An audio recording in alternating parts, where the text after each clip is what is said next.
Sarah, ton âge, tu n'es toujours pas mariée. Bon, moi j'ai pas de complexe avec mon âge, j'ai 31 ans et oui, je suis sur TikTok à 31 ans. Et alors?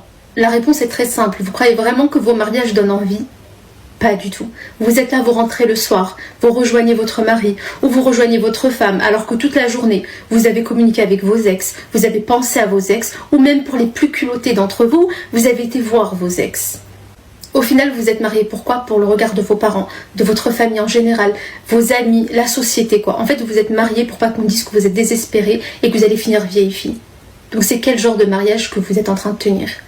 C'est quel genre de respect que vous avez envers votre mari et vous, c'est quel genre de respect que vous avez envers votre femme alors que vous êtes encore attaché, parce que moi je dirais même pas que vous êtes amoureux de vos ex, vous êtes attaché à vos ex. Et pourquoi vous êtes attaché à vos ex? C'est principalement dû au fait que vous avez banalisé les relations hors mariage. Vous êtes resté des années avec quelqu'un, vous avez voyagé avec la personne, vous avez cohabité avec la personne. Pour certains, vous avez passé de très longs moments ensemble, donc vous avez sous-estimé la capacité de l'humain à s'attacher. On a été créé faible. On a été créé faible. Ne sous-estimez pas votre faiblesse. On s'attache aux autres parce qu'on est humain et c'est normal.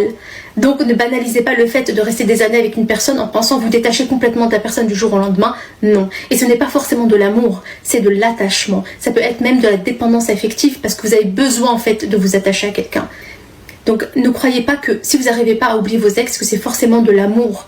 Non, ça vient aussi du fait que vous êtes dépendant de la personne parce que vous avez passé un long moment avec la personne. Vous savez très bien au fond de vous que vous n'allez pas finir avec la personne, que vous n'allez pas vous marier, mais vous persistez. Au final, quand vous voyez vraiment que c'est mort, vous allez forcément vous rabattre sur quelqu'un d'autre parce que faut se marier, hein, c'est la pression de la société et tout, faut se marier, donc vous mariez avec quelqu'un, en général quelqu'un qui vous veut du bien, en général quelqu'un de meilleur que votre ex, mais vous n'avez pas la capacité de le voir parce que vous êtes complètement aveuglé par votre relation précédente, qui est une relation toxique et qui est une relation qui n'est pas bonne pour vous. Vous pensez que c'est bien de faire ça, de vous marier avec une personne, sachant que le mariage c'est quand même sacré, pour certains, pas pour tout le monde, vous mariez pour en fait oublier vos ex. Mais vous vous rendez compte de ce que vous faites à l'autre personne? C'est une personne en face, c'est pas un objet, c'est une personne avec des émotions, des sentiments. Comment vous pouvez la regarder en face, donc votre mari, votre femme, alors que votre esprit est ailleurs? C'est tellement injuste, c'est tellement mal. Et ce que vous ne savez pas, c'est qu'à un moment donné, vous allez payer de ça. C'est-à-dire que ça va se retourner contre vous. On ne peut pas faire un mal sans que ça se retourne contre vous un jour ou l'autre. C'est tellement injuste de faire ça. Donc avant de vous marier ou d'entamer une nouvelle relation, débarrassez-vous de vos démons, débarrassez-vous des parasites qui sont reliés à votre ex ou à vos ex, bref.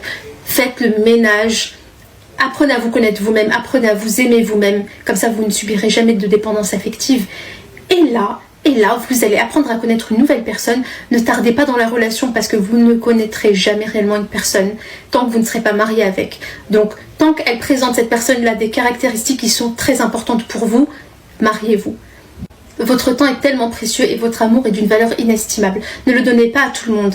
Gardez-le précieusement et donnez-le vraiment à la personne qui le mérite. Et ne vous éternisez pas dans des relations, ça ne sert à rien, ça n'est pas bénéfique pour vous. Voilà.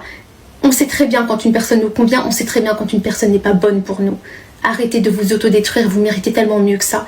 Vos parents se sont pliés en quatre pour vous, ont essayé de vous donner la meilleure des éducations pour que vous vous rabaissiez face à un homme ou face à une femme. Non, c'est fini, arrêtez ça. Et je vous assure que vous serez heureux en amour. Et c'est fini tous ces amours toxiques, tous ces mariages détruits, etc. Une fois que vous saurez à quel point votre amour a une valeur inestimable et que vous ne le donnez pas à tout le monde.